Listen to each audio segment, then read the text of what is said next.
Welcome back, and we're going to pick up from where we stopped. So, Pastor Segun, it's good to have you here. I'm with Pastor Segun Ikuemonisan again. So let's pick up from where we stopped. How do you deal with that from this? Not like because you drop like this spiritually, but physically, it looked like you were from this to... Yeah.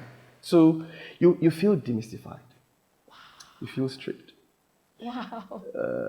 And so, yeah, you'll be haunted by the memories of crowd control. I remember one of the big crusades in Ojota here in Lagos. That was the first time I was see grenade because the crowd was massive. So security guys had to put me on their shoulder, and all of those things. And I said, what's this toy? I say, it's not a toy, it's a grenade. Wow. I mean, that's the kind of thing that I was used to. And then all of a sudden, it looks like, what's happening? What's happening? And my biggest pain point at the start, the reason I was struggling is, God, I didn't choose this. I was just doing my stuff. Then you just took me and you just left. You just did this to me, and now you're doing this to me. Like, and I have to deal with this. Yes. I wasn't used to the ordinary. I get you. Yeah, anymore. Know this. So I struggled, and I'll be very, very sincere. It took me a while to recognize that I was fighting depression. Oh. And it wasn't common in those days. African, can you even spell depression? You know what I mean? Yeah. And I it sank very low. It sank very low to the point where I had the Christian version of suicidal. Yeah. And what do I mean? It's not the type that you're trying to take your own life. But you will not mind God's help. Like Elijah, when he went to God and said, if you take me out, you'll be doing me a favor. I will not try to kill myself, but God, I'll be grateful if, So it got to that low. However, I look back and I'm grateful for the gift of God. That season. That was the season where I was able to pay attention to myself. So what this is all about. The hypes, the lights, everything. I'll be sincere, it didn't all stop. But the fact, it wasn't like people stopped inviting me, but it reduced significantly. The magnitude. And then after a while, people began to wonder what's happening with the guy. Has he stopped ministering and everything? But it was like my season of the cave of Adulam where I had to sit down at his feet and be. Yeah, and it did something. My dad's strength is that teaching emphasis. So I sat under the word, and it did. That's where I would say the sustainability that God has helped. Were you a teenager at this point? I was entering my teens. So imagine all of this happening, and you're dealing with that at it like adult issues as a boy. Oh my God. Yeah, and bear in mind, for most part of this, I didn't live with my parents anymore. When things exploded to a point, because I had to be on the road constantly, I was now living with Reverend Segun at some point. So at some point my parents were, it's interesting, my parents were transferred to another location. Wow. And so I had to pray and say, God, what's the implication of this? And so, God said to me, your ministry base is currently in the Southwest. If you move up to the North with your parents, a lot of this will fizzle out. So I had to make a consecration decision. They separated from my family for that period. Yeah, that's another conversation entirely. Wow. So the fact that even though I was under someone's watch, I was a boy adult. Those things had implications. So by the time all of the shutdown now came in, I was dealing with full-blown adult issues, like, what do I do? But thank God, after that phase, I moved back to, my parents in the North. I was still ministering regularly in that space. Were you in school? Yes, I was in school. This period of shutdown, you were in secondary school? Yes, I was at ended primary school. I just got into secondary school, JSS1. So where did you do school? I schooled in different parts of Nigeria. You just move up on Ileife. I schooled in Kano. No. So I stayed with my guardian, and then I would go to school from his. Reverend Not in Lagos. No, it was in Ife, Osun State. So right. from Osun State, my parents were in Kano for a bit. I stayed back in Ife for a So moment. how long did this season last for? It lasted. It's interesting. Because it keeps coming back. I was going to get there, but I'm saying that first time you dealt with it. Yeah, I won't say it left like that. While God was still dealing with me and getting my attention, helping me to focus on the word and show me what this is all about, a part of me was still struggling with, but do we have to go through this much pain to learn this lesson? So I won't say I dealt with it and it was it. I would like to say that, but that's not how it played out. It was a constant thing for a period until what God was doing now had more of my attention than that. It was more, after a while, my comfort came from the realization of what God had achieved in my life through that season. Number one, I think the focus moved from the story that is spectacular to the purpose my God. of the story. My God. That's one of the things that happened to me. I moved from the star boy 7-year-old to guy. God is weaponizing you.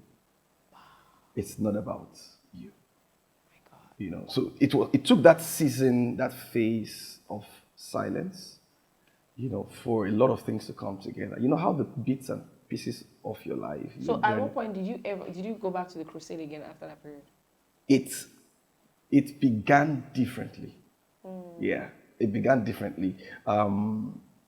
So after a bit, I had a witness in my heart to submit to for spiritual fatherhood to Reverend Ezekiel Falade, at a point where a lot of things had changed. And he's always been doing crusades. I mean, massive. I heard. I think, is it the man that doesn't talk much about it? Is that the man? No, I don't know who you Does he put his things out?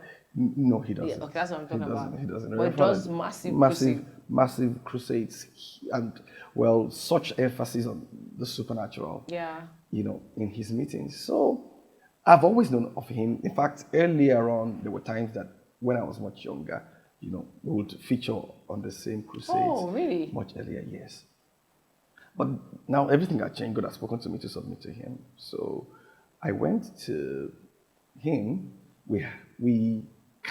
I had access through a relationship with my parents. So I went to him and we began to talk. And he was the one who God used to put me back in the crusade space. Right. Because I didn't have to start from the scratch, do my own crusades. He would go to the crusades. And then bring you in. Yes. So, right. And it was very different because it required a little bit of reintroduction. Come on. Because, you see, people will not always remember the stories. So good. I think that's one of the things that shocked me about human nature. So you can't leave off. That's why you can't leave off. Your past. Or stories. Yeah. Other stories. Yeah. Wow. I realized that, I had a good disadvantage. I wasn't as young anymore. That couldn't be it. I couldn't sell 7-year-old preacher anymore. So it puts you in a place where you're like, God, there has to be something. And, it changed my life. It changed my life. Wow. Yeah, because people will be worried. Where have you been? What's been happening? Why will I take a risk? And, if you're a young person, the hand of God is upon you. You've seen it in different measures, and you're about to enter a space. Yeah. This is something to be ready for. Nobody owes you anything. It's important not to come in that space with that entitlement, because that's where the complex of many young ministers come from. So they try to get in. People don't owe you. They don't open their doors. So it begins to feed a complex, and then you begin to speak against the church, against the fathers, and then you hide under doctrinal inaccuracy of the fathers. But your real issue is that you felt like these people should get me. Wow. Open their doors. It's not happening. So there's, I just said that as a side journey. But, thank God for Reverend Falade, who put his weight behind me, spoke to me. He didn't shield me from the reality that this is a new way and you have to write it well. Wow. He didn't. I mean, there were conversations that he told me. The reason I'm telling you is that when you walk up on that stage, you're going to have to make full proof of your ministry. He didn't come for a 7-year-old. Wow. Yeah, we had those kind of conversations.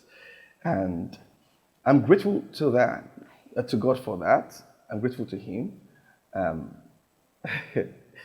wasn't ready to say this much when I was coming. But I think it did something for me. It did something for me. And of course, I'll tell you this. My relationship with him took the supernatural to the next level in my life. With Reverend Falade. Took it to a whole So that's level. I'm talking about. So let's talk about the Mordecais. We talk about the first pastor, Reverend Owushini, Yeah. and then there's the Reverend Falade. How the Lord used people significantly. Though you were very gifted, God still had to use men. Do you want to speak into that? Yes. So you don't feel like you're so gifted, I don't need anybody. I'm grateful to God. I'm grateful to God for Reverend Owushini who Identified. Yes. And if I didn't think I had something, It does. When I saw the investments that he put into the crusades, Wow. and I felt like I have to have something. How were those crusade funded, by the way? So there were people who partnered. There were people who would say, I will take care of the crusade in my city. Very funny. Yes. I don't know. I was for a young boy. Were you getting paid? Not paid, but I understand were what you you mean. blessed? Of course you were blessed. God. It's interesting. Were you blessed? Were you financially empowered? Yes, but I didn't have the liberty to manage it personally, except sometimes. A lot of it went into, my upkeep and also savings to make sure I'm fine. There were just a few occasions where the blessing came into my hands directly. But I was well taken care of. Well, that's a good one. You had people yes. that could be trusted and they didn't exploit you. I was well taken care of. Some other men that... Yes. Wow. Yes. So let's go back to men. So we thank God for God bringing people like... even if it was just, that first one was like the orchestration of God, but it was willing. His yes impacted your yes. True. Absolutely. And then Reverend Falade as well. Reverend Falade came in and he realized where I was coming from, realized where I would struggle, filled the gap very well, put his reputation, wow, behind me, and, pushed me. Wow. Pushed me. And then... Wow. I'll say this. Sometimes you only measure the impact of the relationship on the psychological level. But for me, this was different. It was also the fact that this person stretched my supernatural capacity. And just being around him. What do you mean stretched? Like? I'd seen it on a level. And then I walk into this space. Being healed and all. Walk into this space. It's a lot easier. It's a lot more intense. It's a lot crazier. I know you're being modest, but just tell me examples of some crazy things. Yeah, legs growing out. Legs growing out? Yes, wheelchair, starting up from wheelchair, walking, deaf, dumb. Sometimes it's not even those things. Of course, the dead raised. Sometimes the dead raised over the phone. I'll say, at least I'm aware of maybe 10. Wow, with Reverend Falade. Yes, and different manifestations like that. And the model that was popular is, I'm careful how I say this, paying the price was magnified over the goodness of God. Oh my God. Oh my God. Like you feel like you had to, you did something. Yeah. So you're like, I merit this, this thing. The fasting was a tool. God owed you because you had fasted. Oh my God, this is so good. And I was used to all the fasting. As young as I was doing 3 days marathon. I was, because I knew I was playing in the power space. I couldn't tell myself, oh, you're just a boy. So all of that was happening. However, this new dimension brought me into such... The goodness of God. Security in the goodness of God. Oh my God. I saw the model where he would pray, but he operated from a consciousness more than from. It was more presence conscious. Yeah. It was just about the presence of God. So even if he was not doing so much, Yeah. just being there, Yeah. it felt like God wanted to be where he was. Like God enjoyed his company, he enjoyed God's company, and they were just in such a partnership. Yeah. Wow, this is so good. I'll just see how the ease did something God, for me. thank you, And then Jesus. the scale, I will not lie to you, the scale, massive. Examples, a crusade where you say all the deaf, all the dumb come out, this keys for the deaf, this keys for the dumb, I will not pray for you. Lays hands on the drums. When you hear the drums, you will begin to speak, you will begin to hear. And that's, Oh my God. those type, seeing that. I think it's the man, because I know somewhere I'm talking about how this man does not make noise. He's very chilled. Easily, you can take it for granted. And the things are happening. Yeah. How does somebody get there?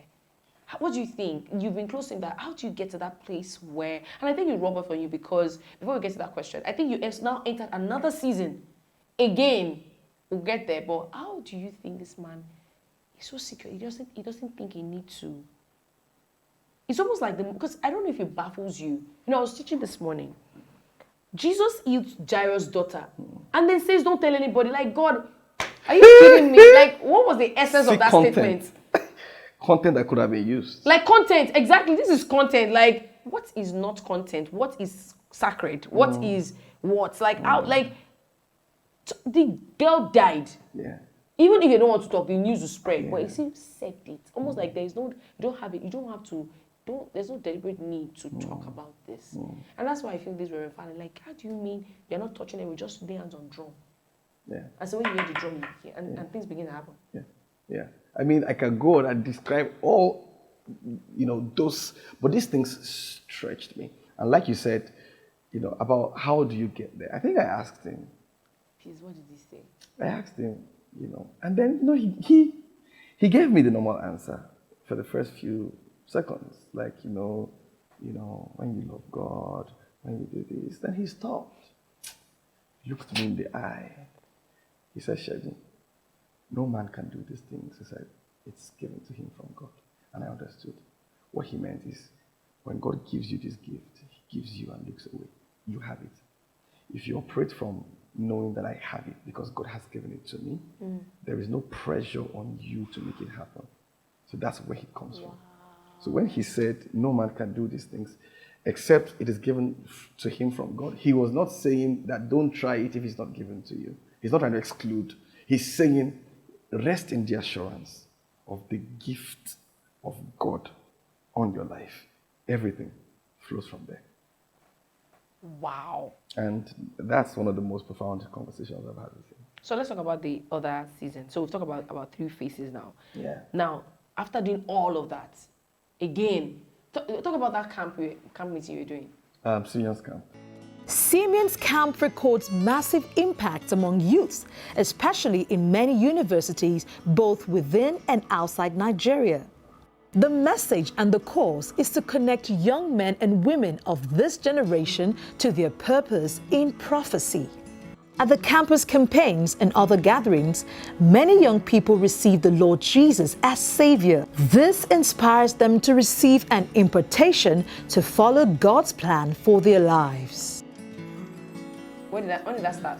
It started when I was on campus. What school did you go to again? Ife. Okay. Of the greatest. You guys, did you do anything when you were on campus? I did. How do you deal with this reality that you don't feel like we've done that, we've seen that, we've done that? It's interesting. I intended to sneak into Ife, and so this is what it is. Some of the impact of all of that happened in my life. Have you ever Falade then? Yes. Okay. Yes. So I was already with him before going into campus. So one of the impact of all the earlier phases was that I was trying to preserve my humanity. So good. Which means I was protecting, from all the noise. I wanted people around me who wanted to be around me. Not because of you, not because of the gift. Right. So I said to myself, I will go to Ife, I will blend in on campus, but I will be doing all my stuff outside. I'd already mastered that when I was in secondary school. That worked for me when I, I was in Badagry. So I would do crusades in the town. I would be In school, I'll be called Victor. On the flyers, it will be Segun Ikuemonisan. I just mastered that. I don't want this too much attention. Did that work for you, Nife? It didn't for long. So my first year was about to end. Okay, so people had heard I was coming to Ife and they were waiting. I had people talk to me and say, you go to Ife, pastor the largest fellowship and all of that. And I was committed to disappointing them. So I got in, first few months I blended in the campus fellowship that I would attend. I was deliberately not engaging. And I think after a while, some of them must have been worried for me, like, this guy doesn't love Jesus anymore. But I was building narrative to say, I'm not here for all that. Until someone invited me for a meeting. I had said I would not attend until he assured me that meeting was for principal officers of the school. He had that much coverage, ministering to the professors and everything. So after a while of pressure, I obliged him. So it was a vigil. It's about to go down. I was expecting just, of course, professors, all of that. I was comfortable. I felt this will still keep my Secret Service thing, going. Then there were actually students that snuck into the meeting. Wow. Who have been following the man of God who was dead. There were students who were members of my fellowship, who were amazed to see that I was the minister for the night. And that night, I think God overdid it. Yeah. I mean, I've seen manifestations of the Spirit, but there was something about that night. I think 90% of the people were on the floor without me touching anybody. Wow. Such a strong atmosphere. I was excited, but I was worried because I knew. It's over. So I left the place. People were like, man of God. I just went to come and say, Father, you should have told me. So that's where my cover in Ife blew. And then, yes, after a while, I began to now pursue the assignment to be a bridge connector. That's where Simeon's camp came from. I would say that journey is the culmination of all the things that God had done in my life, where I realized, okay, God has sent me to a people as a sign to say there is more where this came from. It wasn't something to be guarded as an exclusive experience. It was something to speak to many who were self-doubting, who weren't quite sure. Right, so good. All of those things. So, and it's not just you can do it. It was also a message of hope, empowerment, and engaging. So I feel deeply called to, people who sense God's hand upon their life, probably struggle with interpreting it, probably struggle with being received right, or the older generation, because Simeon is the guy who stood as a bridge between what was going out and the Jesus generation that was coming in. So good. And he stewarded that few verses of mention in scripture, but very significant prophetic assignment. So good. Of identification, which is what he did. Because I've thought to myself, if Simeon knew, they say you won't die until, right? That's Simeon. You won't die until you see the Savior. That means he must have been anticipating. Every time he was naming a child or bringing up a child for himself and Anna to be able to pick that up. Right. All right, guys. So we're going to go on a quick break. And when I'm back, I'm going to continue my conversation. This is amazing conversation with Pastor Segun Ikuemonisan. Yeah! That is it. See you guys.